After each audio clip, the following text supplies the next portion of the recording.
Hello বন্ধুরা, সবাইকে স্বাগত। আজকের পর্বে আমরা দেখব জেলা প্রশাসকের কার্যালয় নীলফামারী এর নিয়োগ বিজ্ঞপ্তি সম্পর্কে।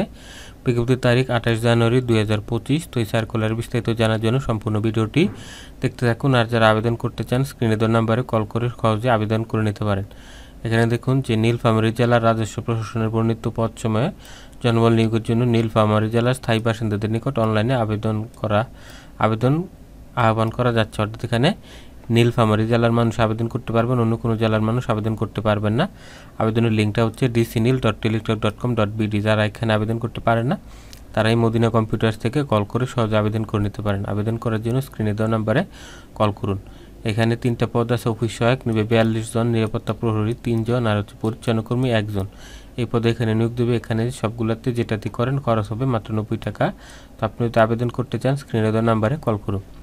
তো অফিস সহায়ক পদে 42টি, বেতন হচ্ছে 8,250 টাকা থেকে 20,010 টাকা। এই পদের জন্য আপনাকে এসএসসি পাস হলে হবে। সায়েন্স, আর্টস, কমার্স যে কোনো গ্রুপ থেকে করতে পারবেন। তবে শুধুমাত্র নীলফামারী জেলার মানুষ এখানে আবেদন করতে পারবেন, অন্য কোনো জেলার মানুষ আবেদন করতে পারবেন না। 2 নম্বর হচ্ছে নিরাপত্তা প্রহরী, বেতন আগের মতোই 8,250 টাকা থেকে 20,010 টাকা। এসএসসি পাস হলে আপনি আবেদন করতে পারবেন, নারী পুরুষ সকলে আবেদন করতে পারবেন। পরিচ্ছন্ন কর্মী পদ 1 জন, 8,250 টাকা থেকে 20,010 টাকা হচ্ছে বেতন। এখানে 8ম শ্রেণী পাস হলে আপনি আবেদন করতে পারবেন, নারী পুরুষ সকলে। তবে এখানে অন্য কোনো জেলার মানুষ আবেদন করতে পারবেন না।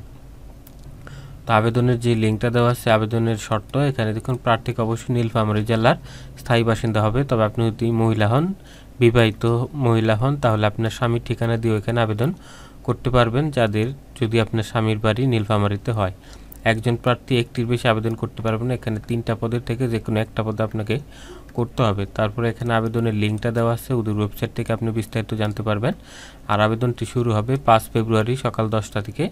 আবেদনের শেষ তারিখ 4 মার্চ বিকাল 5টা পর্যন্ত। এই সময়ের মধ্যে আপনাদেরকে আবেদন করতে হবে। তো এখানে আবেদনের আর শর্তও দেওয়া আছে। তো এখানে আবেদনের পরীক্ষার ফিটা দেওয়া আছে। আবেদনের পরীক্ষার ফি এখানে 56 টাকা। 72 ঘন্টার মধ্যে আপনাকে জমা দিতে হবে। আবেদন করার পর টাকা জমা না দিলে আপনার আবেদনটি বাতিল হয়ে যাবে। তো আবেদনের সময় কী কী কাগজপত্র দিতে হবে সেটাও এখানে দেওয়া আছে। দেখুন এখানে আবেদনপত্রের সময় যে কোন প্রার্থীর বয়স হতে হবে 18 থেকে 32 বছর। আর বিবাহিত মহিলারা স্বামীর ঠিকানা দিয়ে আবেদন করতে পারবেন, যদি আপনার স্বামীর ঠিকানা নীলফামারী জেলাতে হয়। তাহলে হচ্ছে আপনার এখানে চেয়ারম্যান সার্টিফিকেট, শিক্ষাগত যোগ্যতা সার্টিফিকেট, চারিত্রিক সনদপত্র, জাতীয় পরিচয়পত্র, কোটার কাগজপত্র, শারীরিক প্রতিবন্ধী থাকলে ওইটার কাগজপত্র, নিগোষ্ঠী হলে ওইটার কাগজপত্র সব কিছু থাকতে হবে এবং মৌখিক পরীক্ষার সময় মূল কপি দেখাতে হবে। এখানে সর্বশেষ কোটা যেটা হয়েছে 7% কোটা, ওইটা অনুসরণ করা হবে। তো এইসব শর্ত মেনে আপনি যদি আবেদন করতে চান আবেদন করতে পারেন। আবেদনের জন্য এখানে পরীক্ষার জন্য কোনো টিএ দেওয়া হবে না। তো যারা ঘরে বসে আবেদন করতে চান স্ক্রিনে দেওয়া নাম্বারে কল করে আবেদন করে নিতে পারেন। আজকের ভিডিওটি এখানে শেষ করছি। ভালো থাকবেন সবাই। আল্লাহ হাফেজ।